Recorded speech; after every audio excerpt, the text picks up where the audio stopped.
നമുക്കിന്നൊരു religion comparison നോക്കാം. ഇന്ത്യയിൽ ഇന്ന് വളരെ കൂടുതലായി കണ്ടുവരുന്ന രണ്ട് റിലീജിയനുകളാണ് ഹിന്ദുയിസം, ഇസ്ലാം എന്നീ രണ്ട് റിലീജിയനുകൾ. കൂടാതെ ബുദ്ധിസം, ക്രൈസ്തവം, സിഖിസം തുടങ്ങി ഒരുപാട് റിലീജിയനുകൾ വളരെ പോപ്പുലറായി കൊണ്ട് തന്നെ ഇന്ത്യയിൽ ഉണ്ട് താനും. ഓരോ മതത്തെയും ഞങ്ങൾ ബഹുമാനിക്കുന്നു. അതുപോലെ തന്നെ അവരുടെ ഓരോ വിശ്വാസങ്ങളെയും ഞങ്ങൾ വളരെ ആദരവോടെ കേൾക്കുകയും കാണുകയും ചെയ്യുന്നു.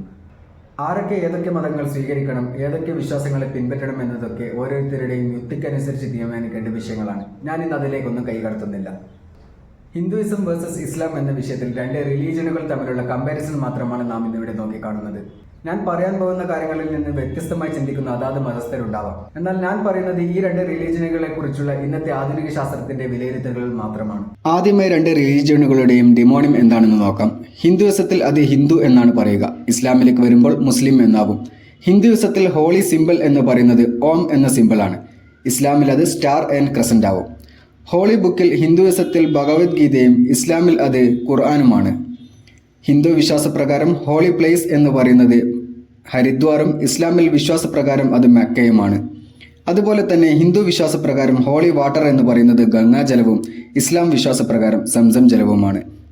ഇനി ഹിന്ദുയിസം സ്ഥാപിതമായി എന്ന് പറയപ്പെടുന്നത് 3000 BC-യിലും ഇസ്ലാം സ്ഥാപിതമായി എന്ന് പറയപ്പെടുന്നത് AD 610 കാലഘട്ടത്തിലുമാണ്. ഹിന്ദുയിസത്തിലെ ലാർജസ്റ്റ് കൺട്രി നിലവിൽ ഇന്ത്യയും ഇസ്ലാമിൻ്റെ കാര്യത്തിൽ അത് ഇന്തോനേഷ്യയുമാണ്. പൊതുവെ ഹിന്ദുയിസത്തിൽ ആരാധനാലയമായി കണക്കാക്കുന്നത് അമ്പലങ്ങളാണെങ്കിൽ ഇസ്ലാമിൻ്റെ കാര്യത്തിൽ അത് പള്ളികളാണ്. അതുപോലെ ഹിന്ദു വിശ്വാസത്തിലെ പ്രാർത്ഥനാ ചടങ്ങ് പൂജയും ഇസ്ലാമിൽ അത് നമസ്കാരവുമാണ്. ആ പ്രാർത്ഥനാ ചടങ്ങുകൾ നിയന്ത്രിക്കുന്ന തലവനെ പറയുന്നത് ഹിന്ദുയിസത്തിൽ പൂജാരി എന്നും ഇസ്ലാമിൽ ഇമാം എന്നുമാണ്. ഹിന്ദു വിശ്വാസപ്രകാരം ആദ്യ മനുഷ്യരായി പറയപ്പെടുന്നത് മാനു ആൻഡ് ശത്രരൂപയാണ്. ഇസ്ലാം വിശ്വാസപ്രകാരം അത് ആദം ആൻഡ് ഹവ എന്നും പറയപ്പെടുന്നു. ഹിന്ദുയിസത്തിന്റെ അനുയായികൾ 1.2 ബില്യണും ഇസ്ലാമിൽ 2 ബില്യണുമാണ്. ഹിന്ദുയിസത്തിൽ നിരോധിക്കപ്പെട്ട ഭക്ഷണത്തിൽ ഒന്ന് ബീഫും ഇസ്ലാമിൽ അത് പോർക്കുമാണ്. ഹിന്ദുയിസത്തിന്റെ പ്രധാനപ്പെട്ട ഫെസ്റ്റിവലിൽ ഒന്നാണ് ദിവാലി. എന്നാൽ ഇസ്ലാമിൽ പ്രധാനപ്പെട്ട ഫെസ്റ്റിവലായി കണക്കാക്കുന്നത് ഈദുൽ ഫിത്തറാണ്. ഹിന്ദുയിസത്തിൽ അനുകരിക്കുന്ന ധ്യാനരീതി എന്ന് പറയുന്നത് യോഗയും ഇസ്ലാമിൽ അത് ദിക്റുമാണ്. ഹിന്ദു വിശ്വാസപ്രകാരം അവർ ദൈവമായി കണക്കാക്കുന്നത് ത്രിമൂർത്തികളെയും ഇസ്ലാം വിശ്വാസപ്രകാരം അവർ ദൈവമായി കണക്കാക്കുന്നത് അള്ളാഹുവിനെയുമാണ്. ഹിന്ദു വിശ്വാസപ്രകാരം ജീവിതത്തെക്കുറിച്ചുള്ള നിർദ്ദേശം എന്ന് പറയുന്നത് മോക്ഷവും ജനനമരണ ചക്രത്തിൽ നിന്നുള്ള മോചനവും എന്നതാണ്. എന്നാൽ ഇസ്ലാം വിശ്വാസപ്രകാരം ഏകദൈവമായ അള്ളാഹുവിനെ ആരാധിക്കുകയും അവന്റെ മാർഗനിർദ്ദേശ പ്രകാരം ജീവിക്കുകയും ചെയ്യുക എന്നുള്ളതാണ്. ഹിന്ദുയിസത്തിലെ പ്രധാന ചാരിറ്റി രീതി എന്ന് പറയുന്നത് ദാനവും ഇസ്ലാമിലെ ചാരിറ്റി രീതി എന്ന് പറയുന്നത് സക്കാത്തുമാണ്. ഹിന്ദുയിസത്തിലെ ശുദ്ധീകരണ രീതി അറിയപ്പെടുന്നത് അജമാന എന്ന പേരിലും ഇസ്ലാമിൽ അത് വുളൂ എന്ന പേരിലുമാണ്. ഹിന്ദുയിസത്തിലെ ദുഷ്ടജീവി എന്ന് വിശ്വസിക്കുന്നത് രാക്ഷസനും ഇസ്ലാമിൽ വിശ്വാസപ്രകാരം ദുഷ്ടജീവി എന്ന് വിശ്വസിക്കുന്നത് ശൈത്താനുമാണ്. അതുപോലെ ഹിന്ദുയിസത്തിലെ ദുഷ്ടജീവികളുടെ രാജാവ് എന്നറിയപ്പെടുന്നത് രാക്ഷസനും ഇസ്ലാമിലെ ദുഷ്ടജീവികളുടെ രാജാവ് എന്നറിയപ്പെടുന്നത് ഇബ്ലീസുമാണ്.